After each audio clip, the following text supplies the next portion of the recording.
All right, so you know I love a good mystery.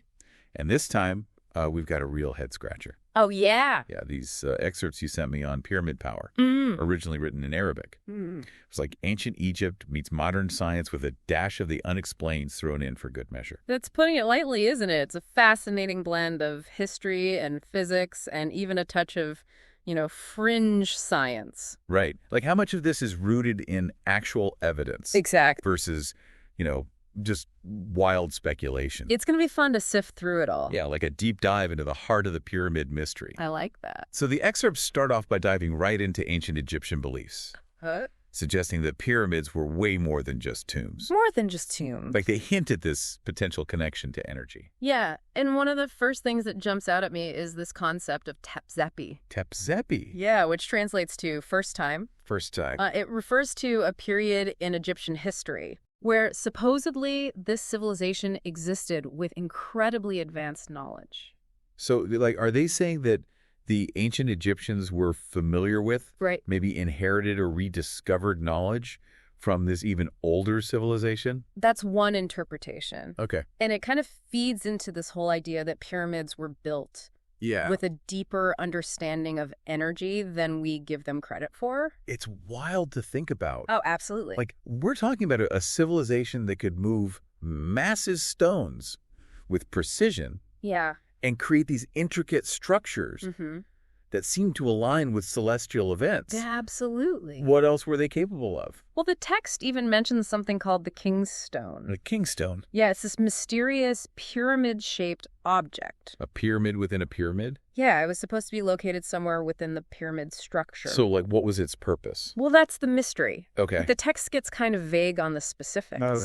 But it talks about amplifying energy, maybe even facilitating some kind of transformation. Transformation. Okay, now we're getting into some really out there territory. Right. But hold on, it gets even weirder. Weirder? Yeah, because the text claims that each chamber inside a pyramid is like a note on a musical scale. Wait, what? Yeah, the diatonic scale, to be precise. Okay, so they're saying the whole pyramid was designed to resonate with sound frequencies. That's what it sounds like. Like a giant stone instrument. Yeah, it's like they saw this link between geometry and sound. And that's something that modern science is actually exploring now, right? Exactly. With cymatics. Yes, I'm heavy. Where you can actually see sound vibrations creating these complex patterns. It's mind-blowing, isn't it? Absolutely. Like, what if the Egyptians were tapping into that knowledge thousands of years ago? I know, it's a huge what if. And speaking of challenging our perceptions of ancient Egypt, yeah, the text brings up John Anthony West. Oh, yeah. His theory about the Sphinx, Oh. which just throws everything we think we know about Egyptian history into question. Well, it definitely shakes things up. So for those who haven't heard of West's theory, Yeah. he basically argued that the erosion patterns on the Sphinx suggest exposure to heavy rainfall. Heavy rainfall, right? Which hasn't occurred in Egypt for thousands of years. Exactly. So if he's right, then the Sphinx must be much older than we think. Way older. Built by a civilization that predates the ancient Egyptians we typically learn about. So are we talking about like a lost civilization? That's what West was suggesting. Okay, so we've got ancient mysteries and potential lost civilizations. Right. Now where does this deep dive take us next? Well, the text actually delves into some modern research on pyramid power. Pyramid power. Yeah, and it all seems to stem from the work of this guy, Antoine Bovis. Antoine Bovis. Yeah, a French researcher who noticed something really strange happening inside a pyramid model he built. Really? What was that? Well, he was putting small animals inside, and they were mummifying. So he accidentally stumbled upon this potential preservation effect of pyramid shapes. That's what it looks like. It's funny because I've always heard people claim that pyramids can do all sorts of things, like sharpen razor blades. Right. Or make plants grow faster. Exactly.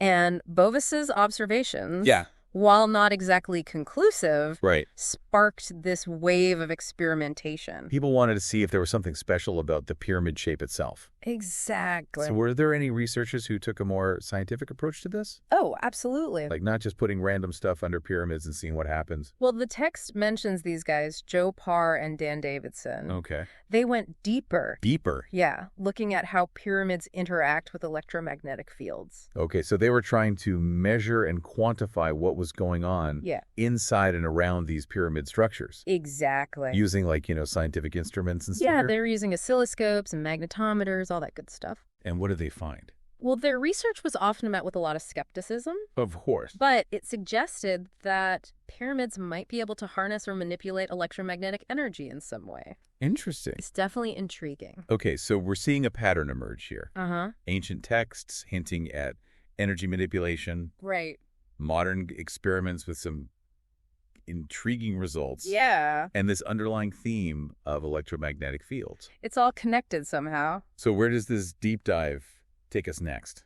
Well, the idea is that the pyramid's shape itself, when it's aligned with the Earth's magnetic field, right, it creates this concentrated energy field within the structure. So it's like the pyramid acts as this giant lens focusing the Earth's natural energy. Yeah, that's a good way to visualize it.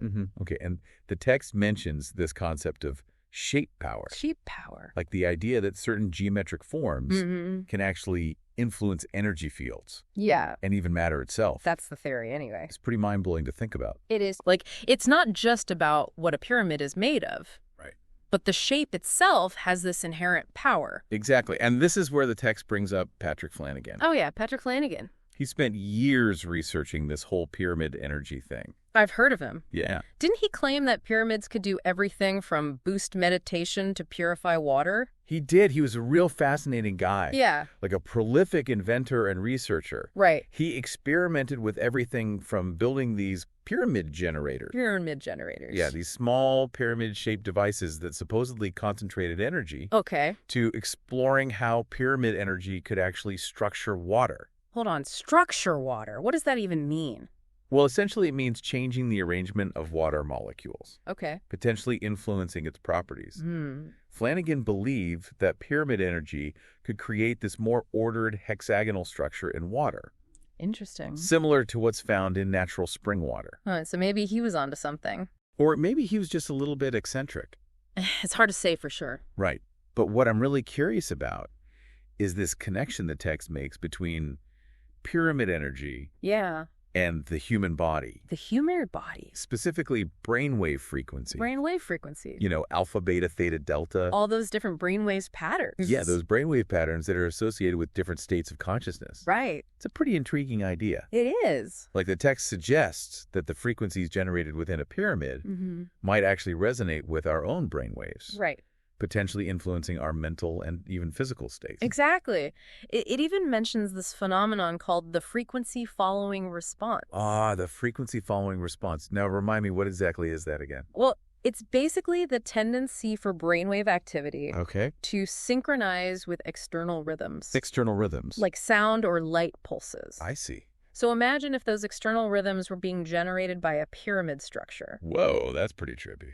It is. Right. So theoretically, just being inside a pyramid could shift your brainwaves into a different state. Potentially. Like a more relaxed or meditative state. That's the idea. But, we have to tread carefully here. Oh, absolutely. It's easy to get swept up in these fascinating ideas. Yeah.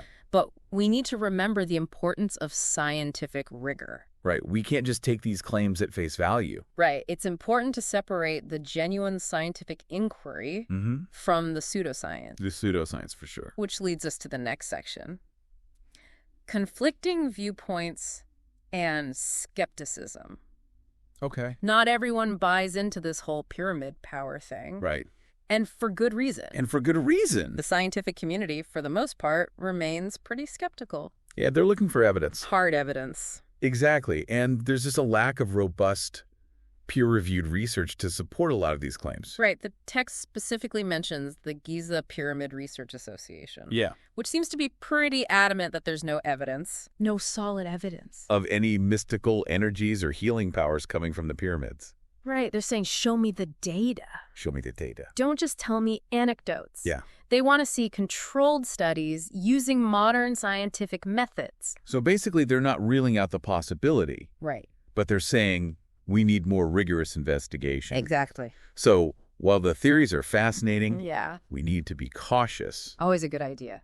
Extraordinary claims require extraordinary evidence, as they say. That's a good principle to live by. So where do we go from here? Where do we go? We've got this blend of ancient wisdom, modern experiments, right, And a whole lot of skepticism. Yeah, it's a real mixed bag. Where does this deep dive lead us next? It does mention some real-world applications of pyramid shapes. Oh, yeah. Yeah, like it talks about pyramid structures being used for wine storage. Wine storage. Apparently, some winemakers, Okay. they believe that aging wine in a pyramid-shaped cellar can actually improve its quality. Seriously. Like, I enjoy a good glass of wine. Right. But I never thought the shape of the cellar could have that much of an impact. Well, they claim it leads to a smoother, more refined taste. Huh.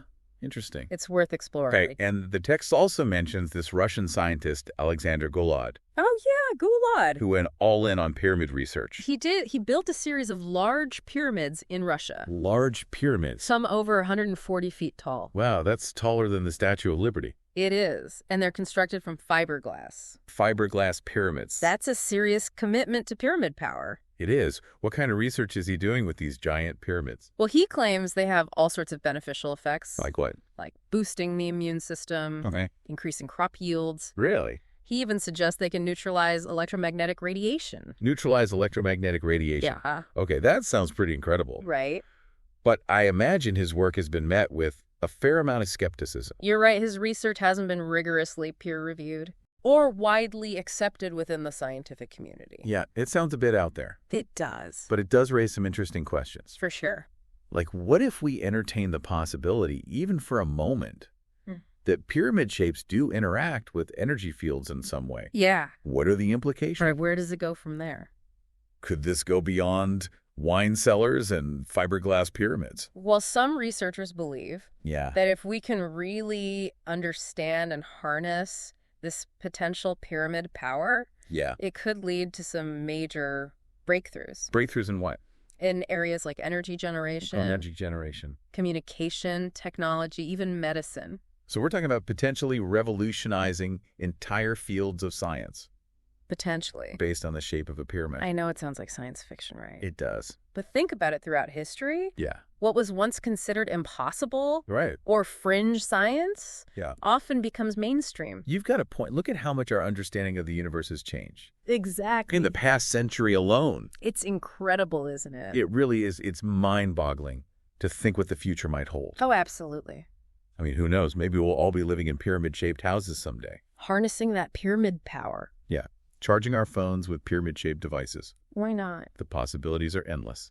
The key is to approach these ideas with a balance of curiosity and skepticism. Right. We need to be open to new possibilities, Mm-hmm. but also demand rigorous scientific investigation. I like that approach. Be open-minded, but don't check your brain at the door. Exactly. Well, this deep dive has certainly given me a lot to think about. I'm glad to hear that. From ancient mysteries to modern experiments, the fascination with pyramids continues.